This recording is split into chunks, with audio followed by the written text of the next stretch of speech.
akan mempresentasikan hasil dari diskusi makalah kami. Saya Alvina Dewi Putri sebagai moderator. Di samping kanan saya ada Umiati sebagai pemateri, di samping kanan Umiati ada Dea Padini sebagai pemateri. Untuk materi yang pertama akan disampaikan oleh Dea Padini. Definisi wakalah. Wakalah adalah sebuah transaksi di mana seorang menunjuk orang lain untuk menggantikan dalam mengerjakan pekerjaannya atau perkaranya ketika masih hidup. Rukun wakalah. Ijab dan kabul. Ijab berarti ucapan atau tindakan dari orang yang akan mewakilkan, seperti ucapan aku mewakili kepadamu untuk melakukan hal ini. Sementara kabul berarti ucapan dari orang menerima atau wakil, seperti ucapan aku terima. Ijab ini ada kalanya bersyarat atau berganti pada sesuatu dan ada kalanya berlaku mutlak. Apabila berlaku mutlak, maka wakil bertanggung jawab dan berwenang untuk melakukan sesuatu berkait dengan hal yang diwakilkan. Syarat wakalah, wakafil atau sesuatu yang diwakilkan. Syaratnya, 1. Pekerjaan atau urusan itu dapat diwakilkan atau digantikan oleh orang lain. 2. Pekerjaan itu dimiliki oleh mewakil sewaktu akad wakalah. 3. Pekerjaan itu diketahui secara jelas. 4. Sikha. Dasar hukum wakalah dari al-hadis sebagai berikut. Hadis yang dapat dijadikan landasan keabsahan wakalah yang artinya bahwasanya Rasulullah Shallallahu Alaihi Wasallam mewakilkan kepada Abu Ra'i dan seorang Ansor untuk mewakilkan mengawini Malmunah binti Harits. Dalam kehidupan sehari-hari, Rasulullah telah mewakilkan kepada orang lain untuk berbagai urusan, di antaranya adalah membayar utang, mewakilkan penetapan had dan membayarnya, mewakilkan pengurusan unta, membagi kandang hewan, dan lainnya. Konsekuensi wakalah. Imam Syafi'i dalam kitab Al-Umum menjabarkan apabila seorang memberi kuasa kepada seorang dengan sebuah wakalah, maka wakil atau penerima kuasa tidak boleh memberikan kuasa itu lagi kepada orang lain, baik si wakil itu jatuh sakit, hendak berpergian, maupun tidak hendak berpergian. Penyebabnya adalah karena mewakil sudah rela dan memberikan kuasa kepadanya dan tidak rela memberikan kuasa kepada orang selain dia. Berakhirnya wakalah. Helmi Karim dalam buku fikih muamalat menyebutkan batalnya wakalah karena beberapa hal. 1. Salah satu pihak yang akad wafat atau gila. 2. Apabila maksud yang dalam akad wakalah itu selesai pelaksanaannya atau dihentikan maksud dari pekerjaan tersebut. 3. Diputuskannya akad wakalah. 4. Hilangnya kekuasaan atau hak pemberi kuasa atas sesuatu objek yang dikuasakan. Materi yang kedua akan disampaikan oleh Miati. Definisi hiwalah. Akad hiwalah adalah orang yang berhutang dialihkan hutangnya ke orang lain yang wajib menanggungnya. Rukun hiwalah. Pertama, muhil, orang yang berhutang. Kedua, muhal atau muhtal, orang yang berpiutang kepada orang yang berhutang.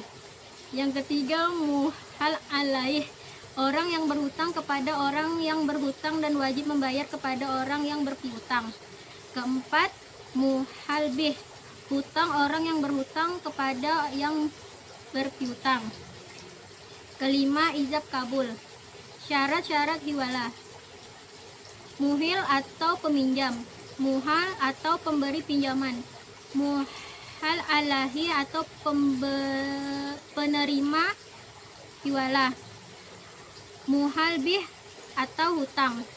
Dasar hukum hiwalah: 1. Sunnah, 2. Ijma', 3. Kaidah fikih. Konsekuensi hiwalah: orang yang berhutang mempunyai kewajiban untuk membayar hutangnya kepada pemberi pinjaman dengan sendirinya, tidak akan mempunyai beban atau terlepas menurut mayoritas para ulama.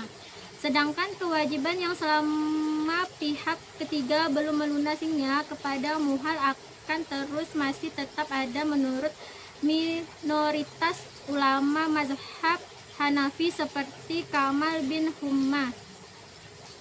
Berakhirnya hiwalah: 1. Sebelum perjanjian diberlakukan secara sah atau tetap, maka salah satu pihak akan membatalkan hiwalah tersebut. 2. Untuk melunasi hutangnya, pihak ketiga akan melunasi terlebih dahulu yang akan dialihkan kepada pihak kedua. 3. Dalam membayar hutangnya, pihak ketiga dibebaskan oleh pihak kedua dari kewajibannya. 4. menghibahkan harta yang dimiliki kepada pihak kedua merupakan salah satu hutang dalam akad hiwalah yang dialihkan kepada pihak ketiga. 5. Jika pihak ketiga mengalami kesulitan atau kebangkrutan dalam keadaan juga pihak ketiga tidak menepati janji adanya akad tersebut, maka hak pihak kedua tidak bisa memenuhi akad hiwalah tersebut menurut ulama Hanafi. 6. Ahli waris akan menjadi pihak ketiga jika pihak kedua meninggal dunia. Baiklah, materi yang terakhir akan disampaikan oleh saya sendiri. Definisi kafalah. Kafalah adalah suatu tindak penggabungan tanggungan orang yang menanggung dengan tanggungan pendanggungan utama terkait tuntutan yang berhubungan dengan jiwa, hutang, barang, atau pekerjaan. Kafalah terlaksana dengan adanya penanggung utama pihak yang ditanggung haknya dari tanggungan. Rukun kafalah yaitu 1.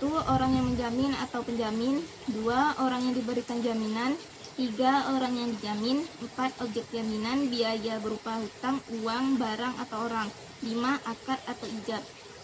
Syarat-syarat kafalah. 1. Orang yang menjamin atau memberikan jaminan harus memenuhi syarat balik, berakal, merdeka, atau bebas dalam pengelolaan harta bendanya. 2. Orang yang diberikan jaminan atau memiliki piutang harus diketahui oleh orang yang memberikan jaminan. 3. Orang yang dijamin biasanya tidak disyaratkan untuk rela terhadap penjamin, namun jika rela akan lebih baik.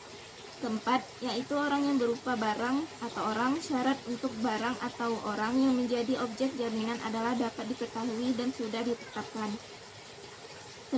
Akad yang dilakukan oleh penjamin. Syaratnya mengandung makna menjamin, tidak digantungkan pada sesuatu atau tidak berarti sementara. Dasar hukum kafalah yang pertama yaitu Al-Quran. Penjelasan al-kafalah atau jaminan di dalam Al-Quran terdapat pada surat Yusuf ayat 72 yaitu, dan barang siapa yang dapat mengembalikannya pada raja, maka ia akan memperoleh bahan makanan seberat beban unta dan aku yang menjamin terhadapnya. Yang kedua, Al-Hadis. Transaksi kafalah telah terjadi semenjak masa Rasulullah SAW. Salah satu hadis Nabi yang berkaitan dengan kafalah seperti yang diriwayatkan oleh Ibnu Majah yaitu, penjamin adalah orang yang berkewajiban harus membayar hutang, juga harus dibayar. Yang ketiga yaitu ijma ulama. Mengenai kafalah, para ulama berjima membolehkannya. Orang-orang Islam pada masa Nubawah mempraktikkan hal ini bahkan sampai saat ini tanpa adanya teguran dari seorang ulama pun. Ketentuan-ketentuan yang menjadi dasar pembolehan kafalah adalah berupa kafalah fikih yang berbunyi, pada dasarnya semua bentuk muamalah boleh dilakukan kecuali ada dalil yang mengharamkan dan bahaya beban berat harus dihilangkan. Sebagai landasan hukum, Dewan Syariah Nasional mengeluarkan fatwa tentang kafalah dan menetapkan fatwa Dewan Syariah Nasional nomor 11 DSN MUI 4/2000 tentang kafalah yang ditetapkan tanggal 8 Muharram 1421 Hijriah atau tanggal 13 April tahun 2000. Fatwa ini menetapkan bahwa pemberian jasa kafalah dilakukan dengan prosedur masing-masing bank syariah yang memberikan dengan mengacu pada ketentuan umum, bank garansi yang telah ditetapkan Bank Indonesia, dan rukun kafalah yang telah ditetapkan oleh Dewan Syariah Nasional Majelis Ulama Indonesia. Jenis-jenis kafalah yaitu kafalah bin an-naf, kafalah bin al-mal, kafalah bit taslim, kafalah al-mujazah, dan kafalah al-muamalah. Berakhirnya kafalah yaitu apabila pemilik hak menyedekahkan hartanya kepada kafil. Harta telah diserahkan kepada pemilik hak atau dalam pengertian diserahkan baik penyerahan tersebut oleh penjamin atau kafil maupun oleh asil atau makhul anhu. Baiklah, segitu saja video presentasi kami, kurang dan lebihnya kami mohon maaf. Wassalamualaikum warahmatullahi wabarakatuh.